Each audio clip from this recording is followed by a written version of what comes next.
Howdy, everybody. It's Megan and Ella from All Writers Welcome. Hello. How's everybody doing? Today, we want to tackle this question that we are hearing so much in the group. People are just asking it left, right, and center. And it's how hard is it to self-publish? And yeah, it's one of our favorite things to help people not be afraid of is self-publishing. So let's just jump right in. Okay, what comes to mind first when you hear that, Ella? How hard is it to self-publish? People assume it's hard, right? Yeah. What comes to mind is that the hardest part of self-publishing is the part that you have to do anyway, which is writing the book. And that's an excellent point. Yes. Let me grab my tea right here.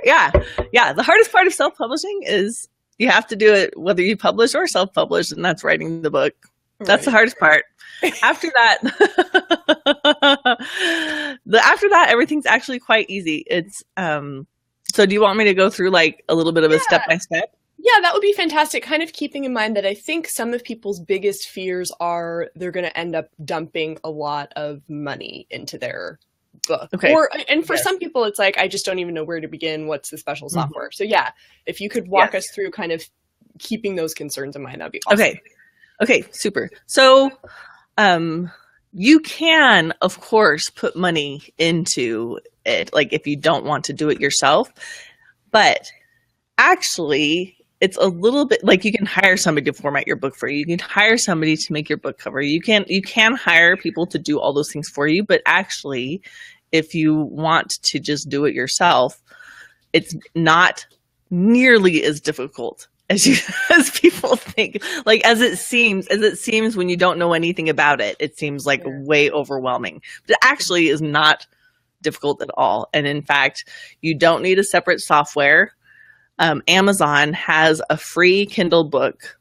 I need to look that up and see what it's called. But if you like type in how to publish my Kindle, really long, complicated title like Amazon's free Kindle guide to how to format your ebook for Kindle for Amazon. Yes, so, it is. It's not just like super clunky. But it's free. You know, you can download it. They have it as a Kindle book, but it's always $0 because they want you to publish on Amazon. And it goes through literally step by step. Like, one, put your cursor here. Two, it's really like, it's not like, oh, but they're talking in the abstract. It's a really simple book to follow, and it tells you how to format. And in fact, if you look at the book before you start writing, which, maybe you have, maybe you haven't, you can format it in advance, and then you don't have to do very much formatting at the end. You'll just have to do like your table of contents and stuff at the end. But if you format in advance, then you don't have to do any of the formatting. It's just your book is already in the pre-formatted way that it's supposed to be, and that's it. And then you just write. Formatting was something I was terrified of, and I actually hired an editor for my book, Recipe for Writing, and she said that she was available to format it too, and I was like, formatting? I don't even know what that means. Yes, please. And she did a fantastic job. I was really, really happy with her. But when I read through that Kindle book you're talking about and saw that really it's things like making your chapter titles headers so that when you make the table of contents, it will recognize them. I was like, wait a minute, this is, if you have ever written a paper on Microsoft Word, yes, you have done the formatting or the equivalent for Mac, right? If you've used Word and you've written a paper and you had to do MLA formatting, that was harder than formatting your. I mean, we're talking about basically like making sure that you don't have weird, odd spaces, making sure you have page breaks. It's not anything really complicated. No. And yeah, it was interesting. I looked at that free book before I started formatting, and it looked like gobbledygook to me. So that's intriguing that you feel like you could write and format, because I looked at it first and went, I don't know what to do. But I guess it was until I started applying it. I could have applied it to my writing at the beginning of my writing. But if you just read through, you might go, this looks complicated. But if you do the actions as you read them, you're like, oh, that meant I just hit enter. Yeah. Yes. It's the thing that I'm thinking about specifically is that whenever I was writing, I was putting an extra space. I was typing at the end of a paragraph, enter, and then enter again to make a space. Oh, gotcha. Yeah. In between the paragraphs. So it wasn't just, and they have the way we, sorry to interrupt, but that's the way most of us are used to it because that's how we blog, right? We no longer just do the indent, we do the double space for paragraphs if we're writing online. Yeah. Exactly. And so that's what we typically do. And then when I ended up formatting it afterwards, they ask you to take away that extra space, and there's a function that you can just say after the paragraph, add some buffer. And so then it is just one paragraph. You just press at the end of the paragraph, you press enter, and then you keep writing, but there's the space because you've formatted in the buffer. And that would have saved me a lot of time because I had to go through my book and get rid of all the extra return, enters. I had to get rid of them. I had to delete them each paragraph, which would have been really handy not to have to do that throughout my entire book. Yeah, that makes great sense. Like it's totally doable after the fact, but if you want to save yourself some time and some kind of annoyance of just sitting there undoing things. It took me a couple hours and it wasn't a big deal, but it would have been so much easier to do it in advance. And that's why I say, hey, it doesn't hurt to do some of these things in advance. Right. Anyways. So and but it's not that difficult, and you can do it for free. And so now we've got a formatted book, and now what's next? Yep. Next, you need to make your book cover, and that's another thing that people are like. I'm really creative with writing, but maybe I'm not a graphic artist, and that's okay too. Yeah, that's me. That is you. That's totally you.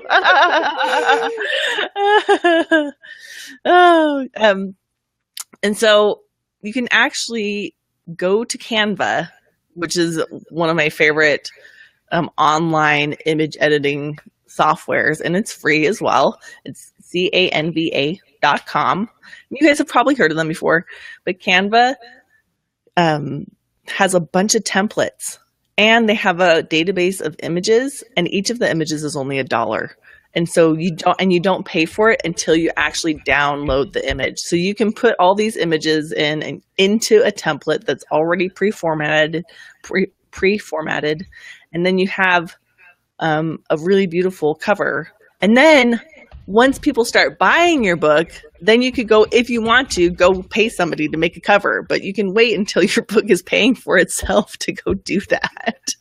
Yeah. And there is we should mention the Kindle publishing process does have an option for you to make your own cover through them. And it's just not going to be the, nicest cover ever. It's not going to be a great marketing tool, which I know is important. But we're going to talk about, maybe you're not going to market your book. There are different purposes for writing and publishing a book. But that's how I made my very first cover. Was through that. And you might just take yourself through that process as a great way to see some of their templates, because if you're just not sure what to design at all, looking at a template first, and there are templates on Canva as well, but the ones on KDP are like within that. So you might just start there and go, okay, what are the different options? Oh, it puts my name there, it puts the title here. Just as a way to see what is a way that, what are kind of the standard ways that book covers look, and then maybe go over to Canva and make it look prettier and get more options of images and things like that. But that might be just a place for people to kind of start poking around and get less afraid. The Canva has book cover templates that look really, really cool. So, so you might as well just start there, you're saying? Yes. Okay, awesome. Don't make it easier. Nice. I put that link in the comments. So if you guys want to check out Canva, by the way, it just is you have to sign up with email, but you don't get emails. They don't spam you or anything like that. And the advantage of signing up is that it saves all of your designs. So kind of thinking about if you're running a blog or a website or an author page or anything, if you're sharing images, you want to have a Canva account just for far more than your book cover, but it will save what you've worked on. So if you've done a little bit of your book cover and you want to come back to it, it will just hold your design in the way. It saves automatically every few seconds. Yes. So a really, really cool spot to be. Super handy. So now we've got a cover, and I know you have lots of info on making covers, and there are videos people can check out. So now I've formatted and I've got a cover. What's next? Then you have to write, you have to have your description. And again, that's one of those things, if you're really just wanting to get it out, it's not that difficult to write a description. And the description is the same thing that you would find on the back of your book if you were doing a hard, if you're doing a paperback, a real physical book. Yeah. And so that's like where you can like kind of template off of something like that. And those can be harder than you think. And that's where you would want to talk to somebody like Megan. But but just putting something up there in the interim to get it out. And I think we were going to talk about that a little bit. But basically you have your description, you pick a price. So you say, how much do I want to charge for my book? And you upload everything to Amazon, the KDP. And it's actually... we maybe skipped a step because they do have to make an account for KDP. Okay. Did we say that? Yes. Okay. Yeah. Well, if you have an Amazon account... Yeah. If you have an Amazon account, and maybe and I make an assumption when I do that, if you've purchased something on Amazon before and you have an account, you can just then sign up for the KDP with your Amazon account. But it's like the KDP side. And then you can also make a new one because in my household, like my husband and I share an Amazon account, and I wanted mine to be separate so that it's going to like my work email as opposed to personal email. It's easier for me to manage that way. So you can also it doesn't automatically have to be your regular Amazon account if you want there to be separation. Yes. And then you upload everything. And it's actually a very easy process on their side too. They make everything as easy as possible because the more people that are selling books on their website, the more money they make and the more money you make. So they actually facilitate it very well. It's intuitive.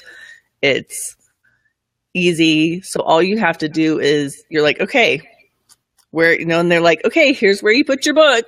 Upload your book, and you're like, okay, I'm uploading it, and you choose it just like you would choose an attachment for an email.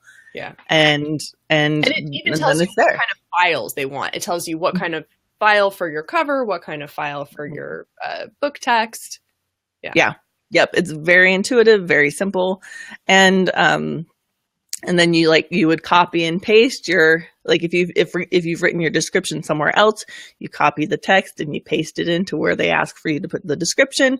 You choose the price, and then you press publish.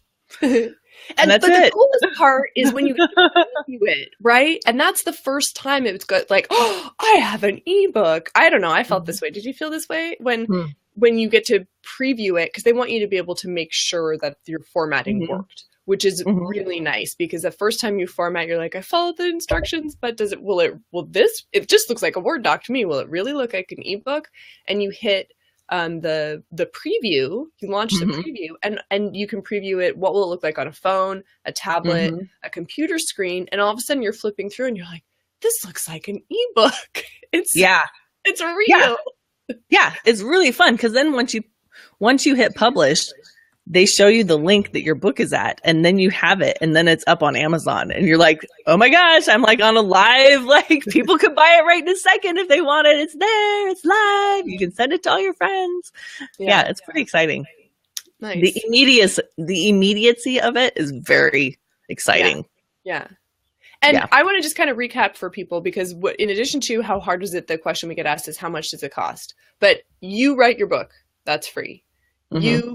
If you download the free book and format it, that's free. If you sign up for Canva there are other design things you could use. And if you already have Adobe, whatever, make stuff pretty, go for it, right? You just need some simple design, but we're telling you there's one online that is absolutely free. That's free. You make your own cover.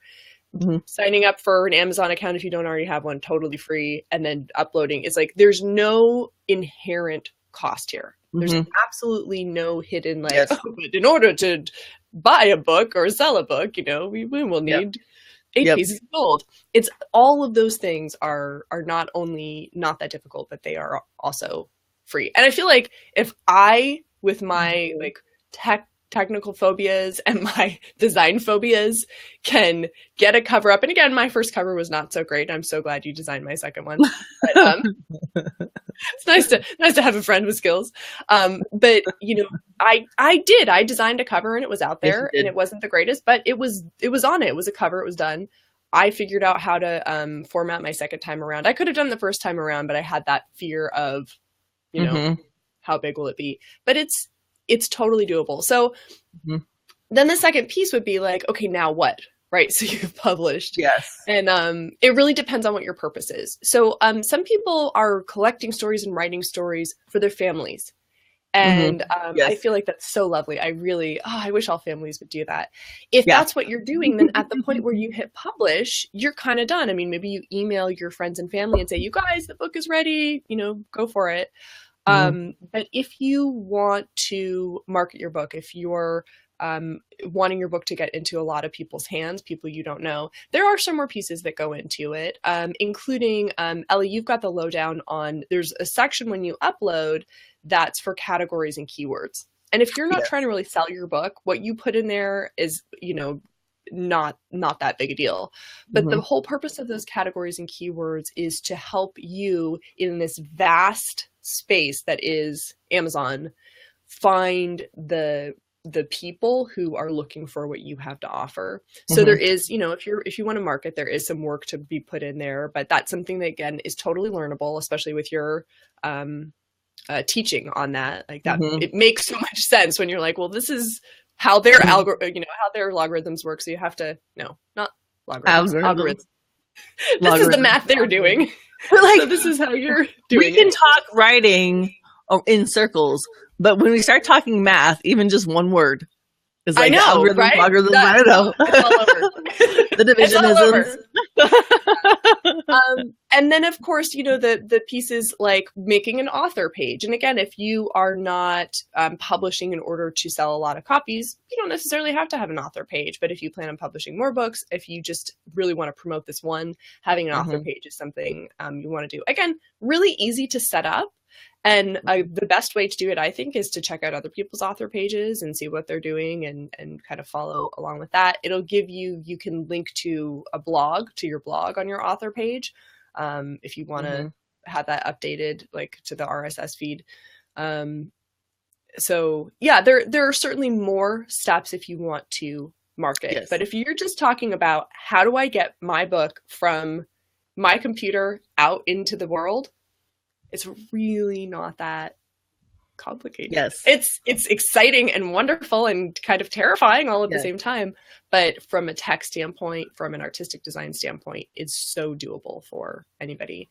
I wonder if people have questions. Yes. Are there any questions? And while you're putting your questions into the comment, if you have any, if even with all of this, it's so easy, it's free and it's easy, it's free and easy, even if it still feels intimidating, there are things that you can do to make it easier. So Megan and I are doing a webinar. We're doing Thursday, right? On Thursday. Yep, on Thursday. And we're going to walk through, this particular program is going from, starting at the end of this month and going and self-publishing a book on October 30th. And we will be going over a calendar that takes you through week by week what you would need to do in order to self-publish your book on Amazon on October 30th. Yeah. And we'll be covering the writing components, the publishing components, and the marketing components as well. Because for us, those are really all linked. So if you want, that's a great point. If you want more of the detailed rundown of the schedule, because Ella was talking about just simple tricks, like if you look at the formatting first and then you're actually writing in that format, that's going to save you time. And there's some other places where if you overlap the tasks you're doing among the writing, the publishing, and the marketing tasks, you're going to save time, and you're also going to make smarter choices, I guess.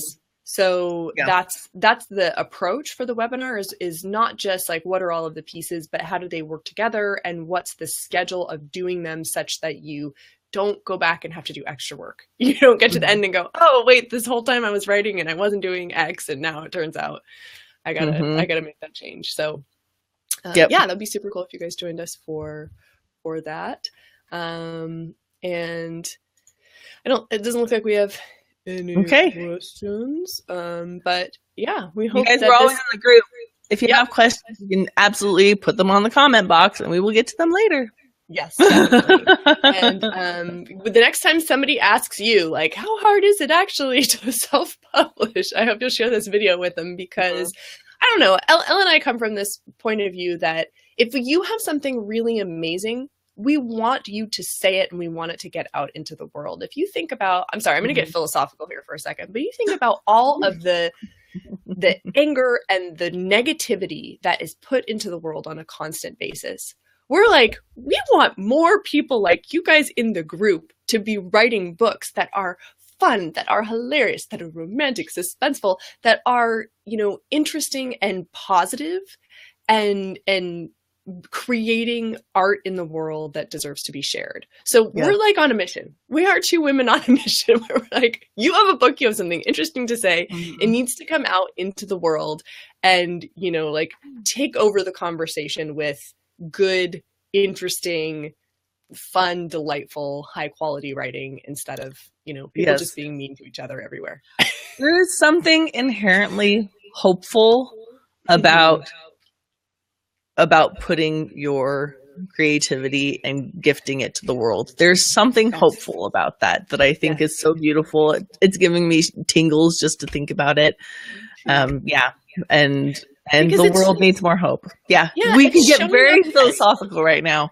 But it's showing up as your best self, right? Because no matter the genre of book, like, for example, I love reading Christopher Moore, and he writes like hilarious stories about vampires and, you know, like what goes wrong when you turn your boyfriend into a vampire. And I mean, from one point of view, it's like funny and light. And you go, oh, that's inconsequential. But that's somebody putting his best out into the world. Yes. Right? That's like the point of view of put your best out, whether it's funny or horror or serious, whatever it is, just show up and put your best out. So we want to help you guys put your best out into the world and have everybody find it and read it. So come join us on Thursday and find out how that works. Yeah. Thank you. There's a link. Wait, let's see. Where should we put, we can put a link to the webinar in the comments of this. Yes. Yep. All right. Super. Ta-ta for now, you guys. We'll see ya. Have a good one. Dancing it out.